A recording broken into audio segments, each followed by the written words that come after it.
მოგესალმებით, ძვირფასო მსმენელებო, პირველი სამედიცინო რადიო MED-FM 103-ის ეთერშია გადაცემა ჯანმრთელობის არჩევანი. ეთო პაპიაშვილთან ერთად. ყოველ ორ შაბათს 14 საათზე გადაცემა ჯანმრთელობის არჩევანში განვიხილავთ ცხოვრების ჯანსაღ წესთან დაკავშირებულ საკითხებს.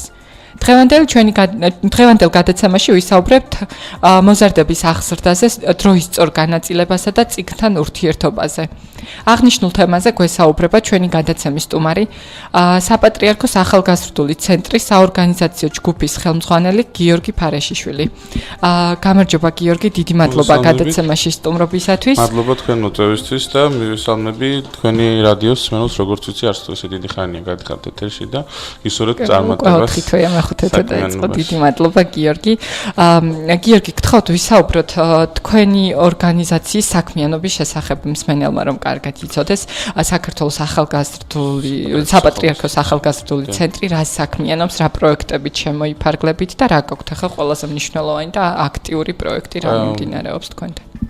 პირველ რიგში მინდა რომ ჩვენ ქვეყანას მიულოცო ის ბედნიერი დღეები რაც უდგას საქრისტიანოს მართლმადიდებლობის ზეიმი იყო გუშინ და ძალიან დიდი დღესასწაული მთელ მსოფლიო მართლმადიდებლობაში, რადგანაც იგივე კონსტანტინოპოლში შედგა ესე იგი დიდი შეკრება პირველი იერარქიების ჩვენ უდნეს ციგბზანდება და ჩვენს ქვეყანას ხო აი მამა გაბრიელის ლოცვი ძალიან დიდი ლამაზი დღეები უდგას ასე. ნამდვილად დაგეთანხმები ჩვენს მსმენელებსაც, ვინც ახლა გვისმენს და ვინც არა ძალიან ბევრ ადამიანს.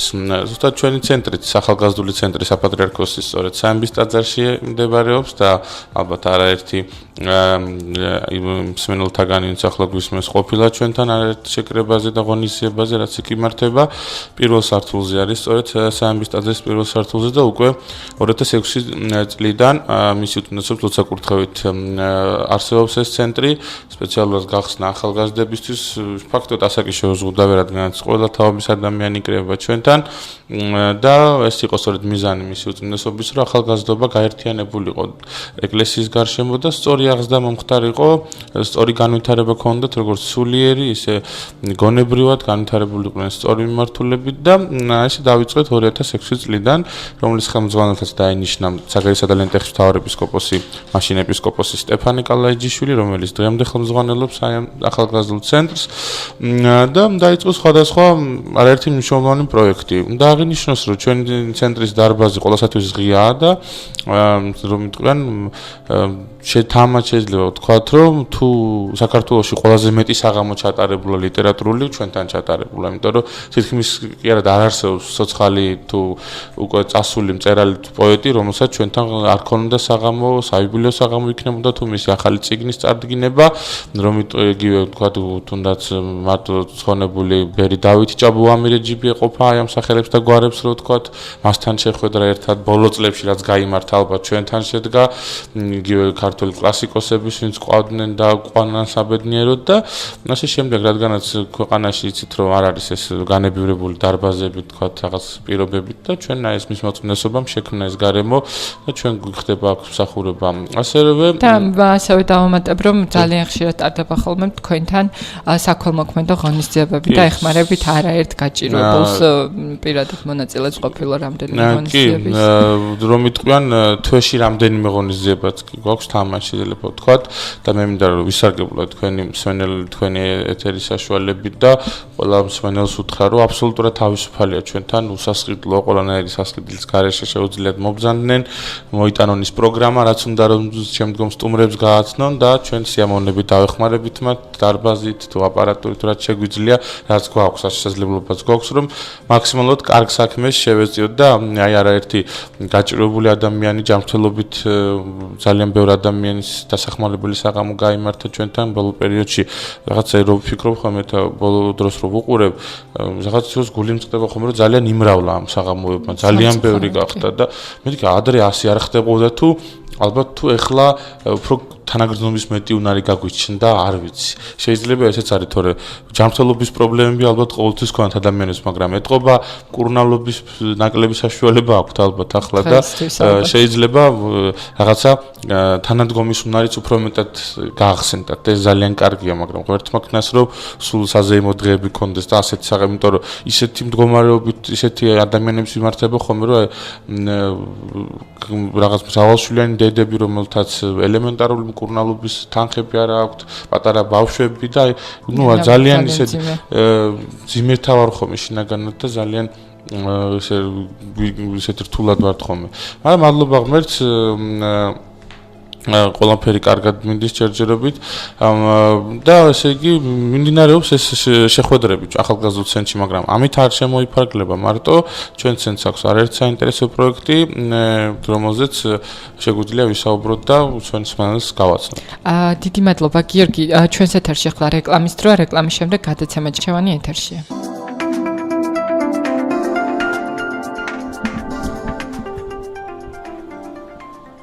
გადაცემა ჯანმრთელობის არჩევანი ეთერშია. ჩვენ მსმენელს შევახსენებ, რომ ჩვენი გადაცემის სტუმარი არის საპატრიარქოს ახალგაზრდული ცენტრის საორგანიზაციო ჯგუფის ხელმძღვანელი გიორგი ფარეშიშვილი. გიორგი, წეგან საუბრობდით პროექტებზე და იქნებ უფრო ცლად გვითხრა და კონკრეტულად რომელ პროექტს ახორციელებს ახლა საქართველოს საპატრიარქოს ახალგაზრდული ორგანიზაცია ყველაზე აქტიურად და საპატრიარქოს ახალგაზრდული ცენტრი, როგორც აღნიშნეთ, საუბარში არის ის ადგილი, სადაც ყოველდღურად რაღაც ხდება ახალგაზრდებისთვის მნიშვნელოვანი საინტერესო, რადგანაც ზოგადად თქვენი რადიოს ერთ-ერთი მთავარი მიზანიც არის სწორად ცხოვრება, ჯანმრთელი ცხოვრებით, ჯანსაღი ცხოვრებით ცხოვრება ადამიანების და გარდა ფიზიკური ჯანმრთელობისა, მათ სულიერი ჯანმრთელობა პირველი ჭირდება და კიდევ ერთხელ მადლობა მინდა გითხრათ, რომ გამოგვეხმაურეთ და დაინტერესდით ჩვენი საქმიანობით და სწორი მიმართულებით მიყავთ თვითონ რადიოს ფუნქციონირება. იცით, დღეს ჩვენ სამომავალთაობას განსაკუთრებით ჭირდება ბავშვობიდანვე, პატარა ასაკიდანვე სწორად მიწოდება ყველაფრის, იმ ყველაფრის, რაც საზოგადოებაში ხდება, თუნდაც წიგნის, თუნდაც ფილმის და ასე შემდეგ. აქედან გამომდინარე, ჩვენც დავისახეთ თავიდანვე მიზნად, რომ სწორად მიგვეწოდებინა ყველაფერი და სწორედ ეკლესია ყოფილიყო ის ადგილი და ის მიმწოდებელი ინფორმაციის, რომელი ინფორმაციაც ბავშვისთვის სასარგებლო იქნებოდა პირველ რიგში, მისი სულიერი და გონებრივი განვითარებისათვის. ამიტომ ახალგაზრდულ ცენტრში ჩამოყალიბდა ასეთი პროექტი, ეს იყო შემეცნებითი საუბრები, რომელიც თვითონ მისმა უწმიდესობამ დააფუძნა, ასე რომ ვთქვა და პირველ ამ საუბრებს თვითონ გაუძღვა, სადაც ახალგაზრდებს ხვდებოდა, ამხელა ბედნიერება დღეს ნებისმიერ ადამიანისთვის, რომ უწმიდესი შეხვდეს, გესაუბროს, დიალოგი გამართო მასთან, კითხვები დაუსვა და ასე შემდეგ. და ეს რამდენად ხშირად ხდება ხოლმე? ეს ყოველდღიური ეხლა უკვე ეს ყოველდღურად არის, რა თქმა უნდა, მის უწმიდესობა ყოველთვის ვერ ახერხებს, მაგრამ ცდილობს ხოლმე, რომ რამოდენიმეჯერ მაინც თვითონ შეხვდეს ახალგაზრდებს, წინა თვეებშიც 3-4 ჯერ შეხვდა მათ და ეს ძალიან დიდი სიხარულია, რომ ასეთ ინიციატივას უშუალოდ პატრიარქი იჩენს. და შემდგომ უკვე ჩამოყალიბდა სხვადასხვა თემები, რომელიც კვირის ყოველ დღეს თავისი თემა აქვს: ფილოსოფია, ისტორია, ღვთისმეტყველება, ბავშვთა აღზრდა და ქრისტიანული ოჯახი, სოფლის მეურნეობა და ყოველდღურად მიდის ცნობილი ადამიანები, თავის საქმეში განსწავლულები, პროფესორები, მეცნიერები მოდიან და თავისუფალი ფორმატის შეხვედრებია, ნებისმიერ სურვილს შეუძლია დაესწროს ყოველდღე ჩვენთან ახალგაზრდულ ცენტრში. ასევე ძალიან და რამდენად აქტიურები არიან გიორგი ახალგაზრდები? სკოლები საკმაოდ აქტიურად მოდიან, ჩვენ მათ ინფორმაციას ვაწვდით, ვიწვევთ და მინდა ვთქვა, რომ შარშანას მთელი წლის მანძილზე საკმაოდ დატვირთულად იყო, ასე იგი სტუმრიანობა ჰქონდა, ასე რომ ვთქვა, ჩვენს ცენტრში. და ყველაზე საინტერესო თემები რა არის? რა სიტყვაა ახალგაზრდებს ძირითადად მათთვის უფრო ესეთი ძალიან ახლობელი თემები. ყველა თემას ესზე მოდიან და მაგრამ ჩვენ მათსაც ვეკითხებით ხოლმე. ეხლა და რა ინტერესებს ყველაზე მაგალითად, რომ აი სასკოლო კლუბები დავაარსოთ და სხვა საჯარო კერძო სკოლებში კლუბები, სადაც ცოტა აი პირველი ეგ მიზანი გვაქვს, რომ რაცაც ეგრეთ წოდებულად ვთქვათ, რაც დაგვიკვეთავენ. რა თემებზე აინტერესებთ მათ შეხვედრები, რა თემების დამუშავება აინტერესებთ და ძირითადად არის ხოლმე მეტი პრობლემატიკა ქრისტიანობის თანამედროვე გაგება, როგორ შეიძლება, აი ეს ესეთი მათთვის ესე იგი თუნდაც რა არის სიყვარული, რა არის თავისუფლება, რა არის დემოკრატია, ესეთი ზოგადად საკაცობრიო თემებზე საკმაოდ ხშირად მინდა საუბარი მინდა გითხრათ და ძალიან საინტერესოდ თავისუფალი დისკუსიის ფორმატში. ასევე ჩვენ შევიმუშავოთ პროექტი, ჩვენ ვსწავლოთ ბიბლიას. გიორგი კლუბებზე საუბრობდი, არ მინდა რომ გამოგჩეს ეს კლუბები უნდა დაარსდეს სკოლებშიო და რა ეტაპზე ანუ სწორედ ამ შემდეგ კვირაში არის უკვე შეხვედრები სკოლების რამდენიმე სკოლა შერჩეული საპილოტო სკოლები ასე რომ ვთქვათ, სადაც მოხდება ხელმძღვანელობასთან რა თქმა უნდა, მაგრამ ეს პროექტები, ყველა პროექტი ჩვენ რომელიც სკოლებს ეხება, ეს აუცილებლად არის განათლების სამინისტროსთან შეთანხმებული უშუალოდ და ჩვენ უკვე რამოდენიმე წელი არაც თანამშრომლობთ ერთმანეთთან და იგივე ჩვენ ვსწავლობთ ბიბლიას, რომელიც უკვე მეხუთე წელია იმართება და არის ძალიან საინტერესო პროექტი, მინდა ვთქვა იმით, რომ ბავშვებმა დაიწყეს ბიბლიის კითხვა და ბავშვობიდანვე ხდება სწორად ფორმირება ახალგაზრდის და რამოდენიმე ეტაპად იმართება საქართველოს ყველა რეგიონი მონაწილეობს ამ პროექტში, ეს მთის მაღალმთიანი სოფლები, რომლებიცაც არც კი ქონდათ ალბათ იმის პერსპექტივა, როდესმე შეიძლებოდა თქვა იერუსალიმი ენახათ და აი ამ პროექტში ვინც გაიმარჯვებს ჩვენ იერუსალიმში ვაგზავნით 7 ბავშვ მასწავლებელთან ერთად, სრულად უსასყიდლოდ, ასევე ტაოკლარჯეთში და სხვადასხვა კუთხეებში ბოლო ფინალისტ შვიდეულს და ეს არის დიდი წახალისება მათთვის, რომ ითქვა, რომ დამატებით წიგნი აიღონ ხელში. ასევე უნივერსიტეტებში დავნერგეთ ეს პროექტი და საკმაოდ წარმატებით მუშაობს უკვე უნივერსიტეტებში უკვე მეორე წელია. ასევე არის ნახატები ბიბლიურ თემებზე, იმათთვის შეიძლება ზოგადად კითხვა არ უყვარდეს ძალიან, მაგრამ კარგად ხატავდეს. ანუ მაქსიმალურად ვცდილობთ, რომ იგივე განვითარება გონების სწორად მოხდეს, სწორად წარიმართოს და აი ამ პროექტში არიან ჩართულები უკვე მეოთხე წელიწადია და ჩვენ გეგმავთ იმ ბავშვები, რომლებსაც გაიმარჯვებენ აი ამ პროექტში, მათი დახატული ბიბლია, საბავშვო ბიბლია. ჩვენ გამოუცემთ აი ამ ბავშვებს თავის ნახატების, რადგანაც თქვენ პროფესიით ფსიქოლოგი ხართ, როგორც ვიცი და ესე იგი თქვენ კარგად მოგეხსენებათ, რამდენად უფრო კარგად აღიქომს ბავშვის მიერ დახატულს, ანუ თავის ესაკობ ნახატს და აი თქვათ სიუჟეტს, რაღაც ბიბლიურ სიუჟეტს, უკვე ვიდრე თქვათ პროფესიონალი ხატწერის ამ ხატვრის მიერ დახატულს. ამიტომ აი ეს ფაქტიც გავითვალისწინეთ ჩვენ. ასევე სასკოლო კონფერენცია ძალიან საინტერესო რწმენა ჩვენს ცხოვრებაში, რომელიც ასევე ყველა სკოლაში, მსხვილ სკოლებში ჩვენ თავის ვაგზავნით განაცხადებს და ისინი გვეხმაურებიან შემდგომ იმართება. რამდენი წელია რაც ეს კონფერენცია? უკვე მეოთხე წელია ეს კონფერენცია სტარდება და ეს რას გულისხმობს, რომ სხვადასხვა თემებზე, თავისუფალ თემებზე, ღმერთის სამშობლო ადამიანი მაგალითად, რა არის თავისუფლება, ასეთ საკითხებზე ისინი წერენ თემებს, გვიგზავნიან, შემდგომ იმართება საყოველთაო წერის დღე სამებაში, ეზოში დარბაზში ბავშვები წერენ უკვე ადგილზე, შერჩეული აპლიკანტები და მესამე რაუნდი ეს არის ამ თემის დაცვა უკვე შემდგომ სამეცნიერო ჟიურის წინაშე მოხდენ აი ამ თემის წარდგენას და ანუ ბავშვები ეჩვევიან ბავშვებიდან უნარებს, რომელიც მათ ძალიან დაეხმარებათ უკვე უნივერსიტეტში და შემდგომ ცხოვრებაშიც უნდა რომ თქვა კვლევა გააგრძელოს, რაღაც სამეცნიერო ძიება და აი ამ ბავშვების საუკეთესო ნაშრომების პირველი მათი სამეცნიერო ნაშრომები გამოდის. ანუ იბეჭდება წიგნად. ჩვენ ვეხმარებით, რომ მაქსიმალურად წიგნთან იყვნენ ახლო, მეცნიერებასთან იყვნენ ახლო და აი ეს დრო სწორად გაანაწილონ. ასევე აქვე მინდა ვისარგებლო შემთხვევით და აღვნიშნო ერთი პროექტი, რომელიც არის საბავშვო წიგნის ფესტივალი. უკვე 4 მაისს გაიმართება წელს დაჯილდოება ზარაფხანასთან ერთად თანამშრომლობით და სპეციალური ჯილდოები იქნა შექმნილი აი ამ ფესტივალში. ძალიან ლამაზი ჯილდო. სპეციალური ესე იგი ფესტივალის ჯილდოები იქნა ჩამოსხმული, ეს რა ვიცი, ალბათ იშვიათად რომ ესე ტარდება იყოს ქვეყანაში ასეთ ყურადღება ექცევდეს, რამდენიმე ნომინაცია არსებობს, სადაც კომპეტენტური ჟიური ყველა გამომცემლობებს ვეპატიჟებით, მათ მიერ გამოცემული წიგნების წარდგინების საშუალება აქვს აი ამ საკონკურსო პროგრამაში და წელს მოხდება უკვე 2012 და 13 წლებში გამოცემული წიგნების დაჯილდოება. საუკეთესო საბავშვო მოთხრობა, საუკეთესო საბავშვო ლექსების კრებული, საუკეთესო ილუსტრაციები და ასე შემდეგ. სხვა ნომინაციებია, საუკეთესო ზღაპრების კრებული და რომ მოხდეს აი საბავშვო ლიტერატურის წახალისება, რადგანაც დიდი ყურადღება ქვეყანაში არ ექცევა სამწუხაროდ საბავშვო წიგნების განვითარებას და კიდევ ერთხელ აღვნიშნო, რომ თუ ბავშვობიდანვე არ მოხდა აი ამ სწორად ჩამოყალიბება, შემდგომ უკვე დაგოქცევა ეს მდგომარეობა. კი და აი ესე მოხდება წელსაც 4 მაისს აი ამ წიგნების ამ კატეგორიებში გამარჯვებულთა დაჯილდოება და ჩვენ ერთი ესეთ შემთხვევაც გვაქვს, რომ იმ უცნობი ავტორები, რომლებსაც არ აქვთ გამოცემის საშუალება, ვაძლევთ საშუალებას, რომ ჩაერთონ აი ამ ცალკე კონკურსში, აი ამ ფესტივალთან და საუკეთესო ავტორები შემოიტანონ თავის გამოქვეყნებელი ნაწარმოებები და საუკეთესო ავტორებს ჩვენ ვეხმარებთ რომ წიგნი გამოვცეთ და გადავცეთ მათ უსასყიდლოდ რაღაც გარკვეული ტირაჟი და აი ესე ვუჭერთ მხარს რომ მეტყვიან ქვეყანაში აი საბავშვო ლიტერატურის განვითარებასაც. ნამდვილად ძალიან მნიშვნელოვანი და საჭირო საქმეს აკეთებთ, გიორგი. მინდა ვისაუბროთ ასევე ჩვენ ხელოვნების სკოლაზე, რომელიც ხელოვნებასთან დაკავშირებით ქვეყანაში ზოგადად თვალსაჩინო უნდა ითქვას, რომ ჩვენ ახალგაზრდულ ცენტრის ტერიტორიაზე პირველ სართულზე არის ხელსაქმის სკოლაც, რომელიც საკმაოდ საინტერესოა.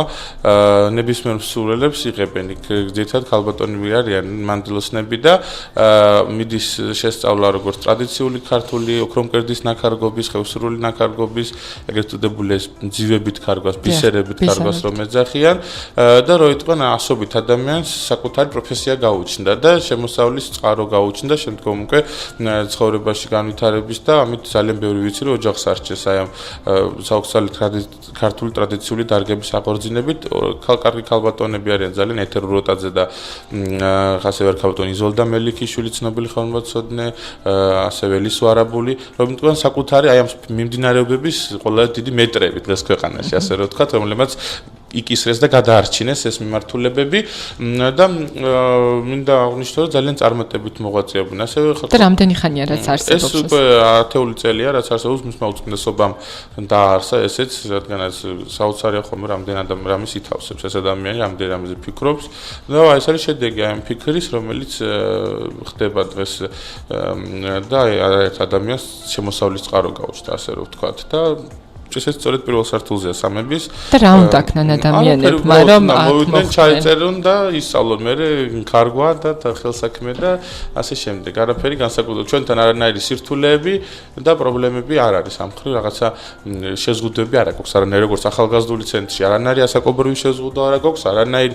თავარია კონდეს სურვილი რომ მოხვიდე თქვა პროექტებში ჩაერთო რა პროექტებით და გიორგი კიდევ ერთხელ რომ ჩამოგვითვალოთ რა პროექტები არსებობს თქვენთან ჩვენთან კიდევ ერთხელ აღნიშნავ რომ არის ყოველდღურად შემეცნებითი საუბრები რომელიც ახლა 14 მარტიდან განახლდება და 3 საათზე სწორედ საგერეცო სალენტეხის მთავარეპისკოპოსი სტეფანე ჩაატარებს პირველ ლექციას აი ამ საკითხთან დაკავშირებით. საუბარი იქნება ლოცვა-კურთხევის მნიშვნელობაზე ეკლესიაში, რაც ნიშნავს ლოცვა-კურთხევა, როგორ რა დამოკიდებულება უნდა ქონდეს ადამიანს ამასთან დაკავშირებით და შემდგომ უკვე წავა სხვადასხვა საინტერესო თემებზე, როგორც ეს იქნება თემები რაღაცა ხუში ფილოსოფიიდან, ისტორიიდან და ასე შემდეგ. ანუ რაღაც კონკრეტული ერთი საკითხი არ იქნება, მრავალფეროვანია საკმაოდ ბავშვთა აღზრდაზე, ასევე გვქონდა სამედიცინო საკითხებთან დაკავშირებით, ჰიგიენის საკითხებთან დაკავშირებით, რომელიც ვფიქრობ თქვენი მსმენელებისთვის საინტერესო იქნება, რადგანაც თქვენ უშუალო პროფილი გაქვთ ძალიან საინტერესო და საჭირო ყველასათვის, ასე რომ ვთქვათ.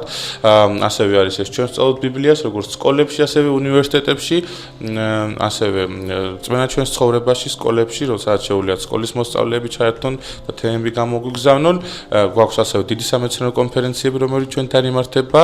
შარშა რომ გალეთიყოს ქართული ენასთან დაკავშირებით და გავმართეთ მეც ქართულ მეცნიერთა ძალიან დიდი კონფერენცია. და რას გულისხმობდა ეს? ქართული ენის სიწმინდის დაცვასთან დაკავშირებით, აი თუნდაც ის რომ ჟურნალისტებს უნდა მოეთხოვებოდეს რომ ენის მინიმუმი ჩააბარონ და საჯარო მოხელეების რომ დაწესდეს ელემენტარული ენის მინიმუმის ჩაბარების რაღაცა ტესტ გამოცდების, რო იტყვიან, იმიტომ რომ ყველგან ბარდება უნარები, უცხო ენა და რატომღაც სახელმწიფო ენის მნიშვნელობა იკლებს ამით და კი ვიცით და კი გვესმის, მეც შენდობა მინდა ვთხოვოს ვენას ჩემი არც თუ ისე გამართული ქართულისათვის და ზოგადად ქვეყანაში არის ეს პრობლემა. ამიტომ აი ამ პრობლემას მივაქციეთ შარშან 14 აპრილს ძალიან მნიშვნელოვანი კონფერენცია, სადაც მთავრობის წარმომადგენლები სხვადასხვა შორის ბრძანდებოდნენ და რაღაც გარკვეული შეთანხმება უნდა. და რა გამოხმაურება მოყვა? საკმაოდ დიდი პარლამენტიდან იყვნენ სტუმრები, ვიცე-სპიკერი პარლამენტის ბატონი ძიძიგური ბრძანდებოდა, ასე ცნობილი მეცნიერები. შედეგი არის ის, რომ ზართო დაიწყო ამ თემაზე საუბარი, იმიტომ რომ ამ როგორც ჩასწრეთ არ იყო ამით არავინ დაინტერესებული. მოხდა რაღაც ქართველი ენათმეცნიერების კონსოლი გაერთიანება, საკმაოდ ბევრი ენათმეცნიერი 15-მდე ცნობილი ჩვენი ქვეყნის ასკადლო ამნიშვილები ბრძანდებოდნენ, სხვა რეგიონებიდან, ასე ზუგდიდიდანაც, სხვადასხვაც ძალიან ისეთი საკითხები იყო წარმოჩენილი, იგივე მედია ენასთან დაკავშირებით, ჟურნალისტების ენასთან დაკავშირებით, ასევე საუბარი იყო ენის დიალექტებთან დაკავშირებით, სიწმინდის დაცვასთან დაკავშირებით, ტექნიკის ენები, თქვათ, იგივე რომ არ არსებობს ქართულ ენაზე, თქვათ, რაღაც ცნობილი შეიძლება სოციალური სივრცეები იქნება თუ თვითონ ტელეფონების მაგალითად პროგრამები და ასე შემდეგ, რომ იყოს ქართულ ენაზე, რომ ეს არ არის მკვდარი ენა, ეს არის ცოცხალი ენა და დამწერლობის მქონე ენა, ასე რომ ვთქვა და აი ეს საკითხს მიეძღვნა. ასე რომ ჩვენ ყოველწლიურად და ყოველთვის აქტიურად ვართ იმ პროცესებში ჩართული, რაც ქვეყანაში ხდება, რადგანაც ეკლესიაც ერის განუყოფელი ნაწილია საზოგადოებისგან და მინდა ყველას თქვენი ვისარგებლო თქვენი ეთერით და ვთხოვო რომ მობრძანდეს თავისუფლად დაესწრონ ჩვენთან არ აქვს შეზღუდა არც ასაკს, არც წარმომავლობას არანაირ ჩვენ ყველასათვის ღიავთ, ასე რომ ვთქვათ, რაღაც არავის არ კონდეს იმის წარმოქმნა რომ ჩვენ ერთ კონკრეტულ ჯგუფს ვემსახურებით ვინმეს საპატრიარქოს ახალგაზრდული ცენტრი ჭეშმარიტად არის არა ჩემი ან რომელიმე არამედ თითოეული ჩვენთაგანისა თანაბრად, ასე რომ ვთქვათ და თქვენს მენელებსაც და ყველასაც ვიწევთ რომ მათ საინტერესო საკითხებზე იყოს შეხვედრა. დიდი მადლობა გიორგი, ჩვენს ეთერში ახლა რეკლამის დრო, რეკლამის შემდეგ ისევ ეთერში ვართ.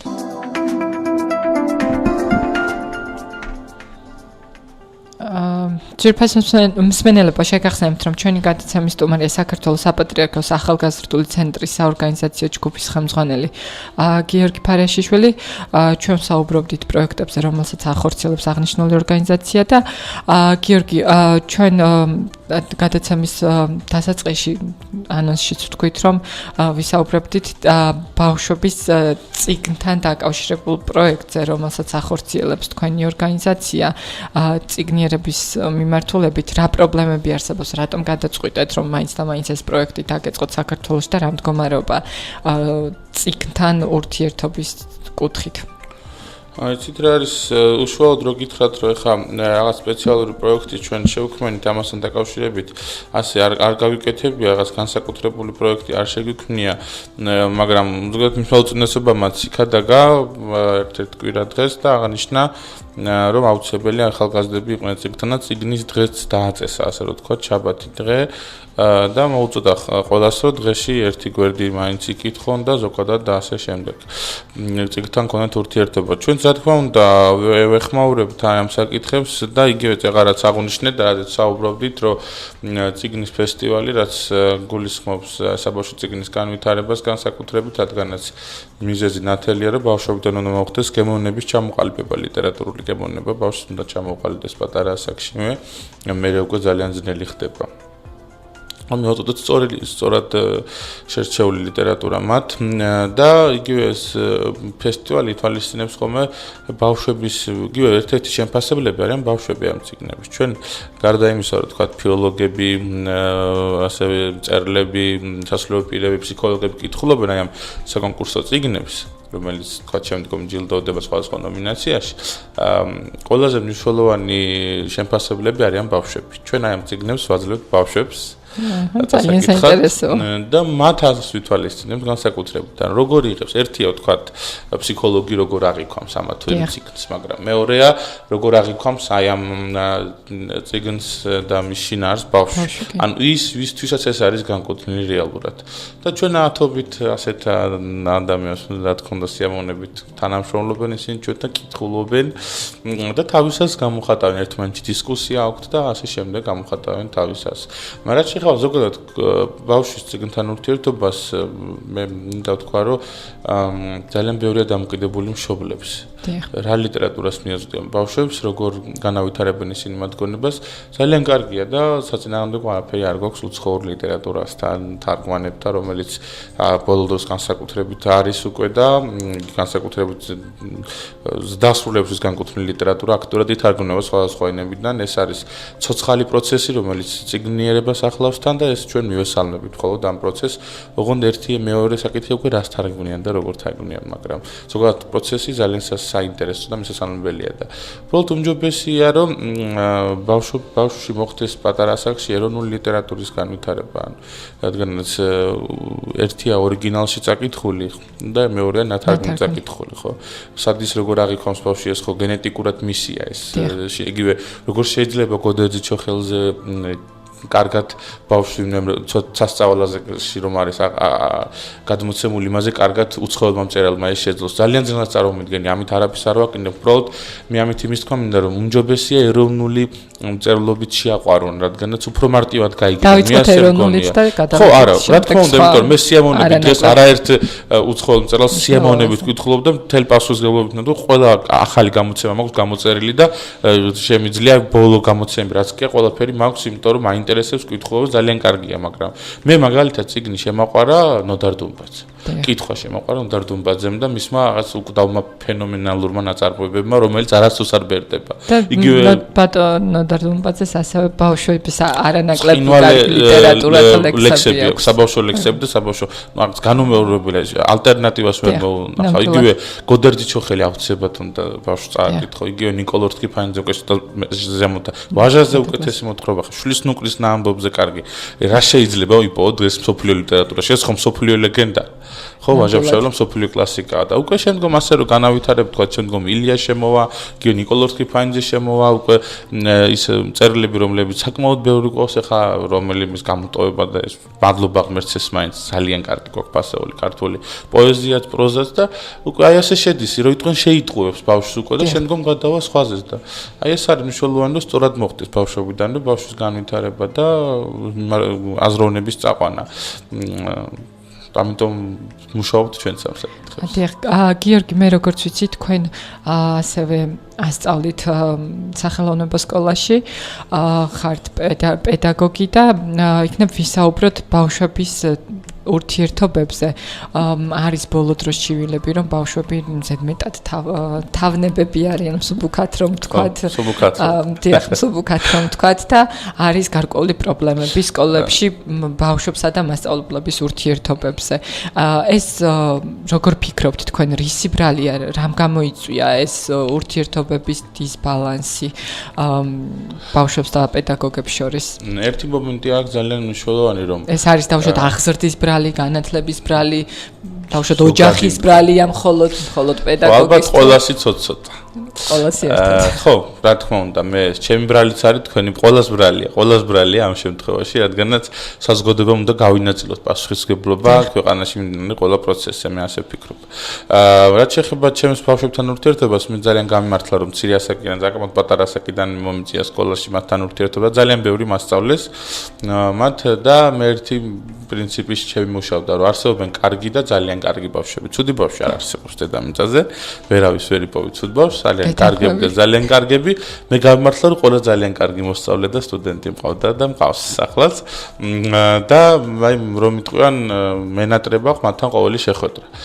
მაგრამ ამავდროულად იგივე ჩვენ სწავლობ ბიბლიის ფარგლებში მიწევს საქართველოს თითქმის ყველა კუთხეში მოგზაურობა და შეხვედრა სკოლებში მოსწავლეებთან და ზოგადად ასე თუ ისე ვიცი ის მდგომარეობა რაც თქვენ საუბრობთ იმ პრობლემებზე რაც არსებობს მასწავლებლისა და მოსწავლეს შორის. იცით, პროფესიით მასწავლებელი ვერ იქნები, ერთ რაღაცაზე უნდა შევთანხმდეთ. არ ვიცი, ან მე ასე უძნობდა, მაგრამ რამდენიმე ჩემ კოლეგასთან რომ მქონია საუბარი, ისიც მეთანხმება.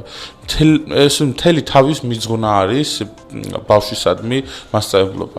რომ თქვენ ყველა მისი ამბავი უნდა იცოდე, ყველა მისი პრობლემა უნდა შენი პრობლემა გახდეს. ვიცი, ოდნავი გულგრილობა თუ შეგატყო ბავშვმა, ოდნავი ზედაპირულობა თუ შეგატყო, ის უკვე და ერთი ტყულში თუ დაგიჭირა, დამთავრებულია იქ უკვე დაამთავრე შენ, ანუ პასუხისმგებელი ხარ შენ მის სიცოცხლეზე და მის მომავალზე და იცი, ვინც პროფესიით მასწავლებელია თქვა და ჯერ ახალფასი პედაგოგს ახლა აქვს და მაგიტო დადის სკოლაში, ეს უკვე გაუმართლებელია, იცი, მოწოდებით უნდა იყო ალბათ პედაგოგი და მე პირველ რიგში მადლობელი ვარ ჩემი მასწავლებლების, რომლებიც შეხედავდი ამ მაგალითს, მით უმეტეს რა პერიოდში მოგვიწია ჩვენ მე და თქვენ სკოლაში გავლა კი ვიცით და იმ დროს მასწავლებლობა რას ნიშნავდა. და ეს არის უდიდესი სიხარული და ბედნიერება, როცა აი მე დღეს მეგობრები მყავს ჩემი მოსწავლეები, მაგრამ მათი ციან ზღვარი სადამდე შეიძლება. აი ეს ზღვარი არ უნდა დაიკარგოს მასწავლებლს და მოსწავლეს შორის, იცი, და აქ ოჯახის წვლის ძალიან დიდია, აქ საზოგადოების ეკლესიის მნიშვნელობა ძალიან დიდია. ანუ ეს უნდა მოხდეს მოხდეს კონსოლიდირება რაღაც ერთიანი მუშაობა უნდა მოხდეს რომ მოქალაქე მივიღოთ, კარგი მოქალაქე ჩამოყალიბდეს ადამიანი და შეძლოს კარგად ცხოვრება უკვე შემდგომ ნაკლები პრობლემების გარეშე და უნდა მოხდეს აუცილებლად ბავშვისთვის არა უბრალოდ დაყვირება, ან თქვა შეურაცხყოფის მიყენება, არამედ სიტყვით უნდა მოხდეს იმის ახსნა, რატოა ისე თუ ის ქმედება ცუდი. ანუ შეგნებით უნდა მივიყვანოთ იმ დონემდე და არა აგრესიით, მე ასე ვფიქრობ, რადგანაც თავმოყვარეობის მომენტი აქვს ძალიან ისეთ ბავშვებს, ამ პარტავნული მომენტები, რა თქმა უნდა, ეხლა ყველას განგვიცდია, რომ გორ მომცა მან შენიშნა, აი ეს გოგო მიყვარდა თქვა და იმის წინაშე რატო და მაგრამ რეალურად აქ რეალურად მართლებიც არიან ბავშვები ამ შემთხვევაში. იცით, მართლები რაღაც დონეზე არიან, ხვის თვალში არ უნდა ხო, მაგრამ იცით, როდესაც შეიძლება პედაგოგს გაკნინებენ, ხო, პედაგოგსაც თავის ცხოვრება აქვს, მოდი მათი მხრიდანაც გამოვიდეთ და არიცი შენ იმას ოჯახში რა პრობლემა ელოდება და ვინ რა პრობლემით არის ხო მოსული. ამიტომ არის წეღანას თქვი რომ უნდა მაშინ შენ შეწირო მთელი ცხოვრება, შენს პროფესიას და შენს მოწოდებას. ეს არის მოწოდება კიდევ ერთხელ ამას. პედაგოგმა ალბათ თავის პრობლემები უნდა დატოვოს კარებთან. ხო, აი მაგას ვამბობთ. უნდა შეწიროს ეს ყველაფერი და ყველა ამას ხო ვერ ახერხებს არა და ამიტომ ამბობ რომ უნდა გაუგონ ერთმანეთს. უნდა იყოს აი ეს მეგობრობა ბავშვთა მოსწავლეს შორის სტუდენტი უნივერსიტეტში, იმიტომ რომ ბავშვი თუ არ გისმენს და არ არის დაინტერესებული შენი საგნით ეს ერთია რომ არ აინტერესებს რაღაც საგანი, მაგრამ მეორეა უკვე აქ უკვე ადამიანურ ურთიერთობებს ეხება. პატივი მაინც უნდა გცეს იმ დონეზე, რომ შენ შეძლო მე მყავდა არა სტუდენტები მახსოვს განსაკუთრებით რა აი საერთოდ არ აინტერესებდა აკადემიურ წერას ვასწავლით მაშინ და საერთოდ არ აინტერესებდა ჩემი საგანი იმ ბავშვს. მაგრამ იმდენად ტყობა კარგ ოჯახში იყო აღზრდილი, რომ არც ერთ ლექციაზე არ დაუგვიანია, თან დილით მქონდა ხოლმე 9 საათის პირველი, არც ერთ ლექციაზე არ დაუგვიანია, არ გაუცდენი რაღაც მიკვირდა, ვიცოდი რომ აფერს გამკეთებელი რაღაც არ იყო და რაზდაც ეს ჩემს სანახავად ვიფიქრე, თან კაი ქართველი ძალიან კაი ბიჭი, სპორტსმენი ბიჭი და ზოგადად ძალიან კაცრად წერ ნიშნებს და დამსახურებულად არაფერი სიმკაცრე არ არის და ბოლოს მეთქი მე შენ ნიშანს გიწევენ და რა თმეწერთ ნიშანს გითხრა და იმიტომ მეთქი რომ შენ გამჩნევდი რომ პატრის ვცემ ყველა ლექციას ესწრებოდი მეთქი არ მიშლიდი ხელს და ვაუ მართლა ამჩნევ თუ ეგეთ რაღაცებს იდეად გულწრფელად მოვიდა და ძალიან მარტივია ამის შეშინა ამასაც ამჩნევენ ბავშვები ყველაფერს წარმოვიდგინეთ ის შინაგანად აიყო ასე განწყობილი რომ პატევი უნდა ეცაი მე არ დამივალებია მისთვის არც ხვალს აი ოჯახის მომენტი უკვე სადიჩენს თავს უყურეთ და აი ეს დაიმსახურა უკვე მეც უკვე ხელი ჩაუწყო ხო შეიძლება თქვენგანაც გიორგი ალბათ ქონდა მას გარკვეულად საპასუხო რეაქცია ხო და აი ეს როცა დაინახა რომ ხედავდა რომ შენს პატივისცემით ეპყრობი და ხედავ მის აი ამ ღვაწლს ჭყალებში ასე რომ თქვა რომ ის მოდის ლექციაზე ხა როგორია ხო დილის 9 საათზე რამდენს უყარს ძილი ხო წავა დაიძინებს ისაც არ აინტერესებს ნიშანზე დიდად გული არ ედარდება მაგრამ ბავშვი მოვიდა ხო ეს უნდა უკვე დაუფასო შენ ეს უნდა პატარაზე წაახალისო რა თქმა უნდა ამ პარტავნებაში არ უნდა ჩააგდო რა ქება დიდებით ფრთები შეასხა მაგრამ აი ეს არ უნდა გამოგვიპაროს ეს მომენტები რომ იმიტომ რომ მათ ის ოდნავი პატარა სიტყვას კი იმდენ რამეს ნიშნავს აი ოდნავ გადაკრულად ნათქვამი იცით და არა და რამხელა ენერგეტიკა მოაქვთ რამხელა დადებითი მუხტი მოაქვს მე მინდა რომ აი ყველა პედაგოგს ვთხოვო რომ არასდროს ბავშვს დებილი არ დაუძახო მაგალითად არასდროს ბავშვს რაღაცა სიტყვა არ დაუძახო იმიტომ რომ ისე გულნატყენები არიან ხოლმე ბავშვები რომ მას გამლანძღა და თქვენ რა კაია რომ არ გულანძღავთ რას მიქვია ბავშვის გალანძღვა ესეთი სიტყვებით ხო პირიქით ბავშვი არის ღვთისაჩუქარია ყველა არის დიდი მადლი და უნდა ვეცადოთ რომ ისინი მტრებად კი არ გავზარდოთ მართლა კაცო ეს ჩვენ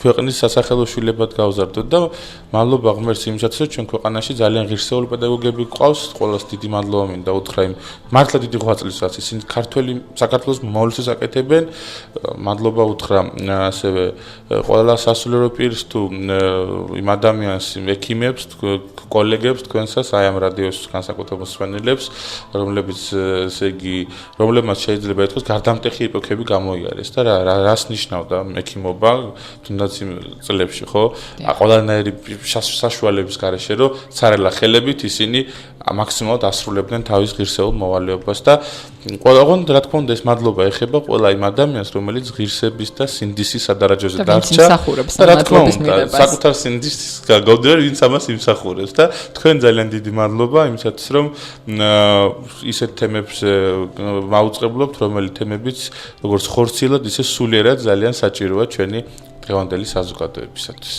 ძალიან დიდი მადლობა გიორგი გადაცემაში სტუმრობისათვის.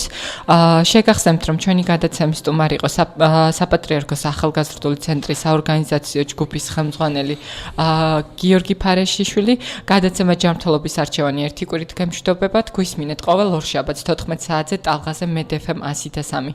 ჩვენ ისევ ვისაუბრებთ ცხოვრების ჯანსაღ წესთან დაკავშირებულ საკითხებზე.